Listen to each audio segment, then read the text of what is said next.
Hi friends, நம்ம இன்னைக்கு beans பருப்பு உசிரியை பற்றி தான் பார்க்க போகிறோம். இதுக்கு தேவையான பொருட்கள்: அரை கப் துவரம் பருப்பு, 2 ஸ்பூன் கடலை பருப்பு 1 மணி நேரம் ஊற வைக்க வேண்டும்.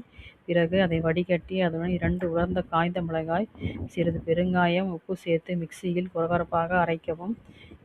இப்போது கடாயில் எண்ணெய் ஊற்றி கடுகு கருவேப்பிலை தாளித்து அதில் நறுக்கிய பீன்ஸை சேர்த்து சிறிது உப்பு போட்டு தண்ணீர் விட்டு நன்றாக வேக விடவும். அரைத்த கடலைப்பருப்பை இட்லி பாத்திரத்தில் வைத்து வேக வைத்து ஆறிய பிறகு மிக்சியில் கொரகொரப்பாக அரைத்து அதை வெந்த பீன்ஸில் சேர்த்து மிதமான தீயில் கிளறி கொண்டே இருக்க வேண்டும். இது ஒரு 5லிருந்து 10 நிமிடம் கிளறி கொண்டே இருக்கும்போது நன்றாக திரிந்து பருப்பு உசிலி ரெடி ஆகிடும். இந்த டிஷ் புரோட்டீன் நிறைந்தது, உடலுக்கு சக்தி தரும். குழந்தைகள் முதல் பெரியவர்கள் வரை அனைவருக்கும் ஏற்றது. டயட் பண்ணுறவங்க இதை எடுத்துக்கொள்ளலாம். இது சாம்பார், ரசம், காரக்குழம்பு என அனைத்து விதமான சாப்பாட்டிற்கும் ஏற்றது. இதை பயன்படுத்தி பலன் பெறுவோம். தேங்க்யூ.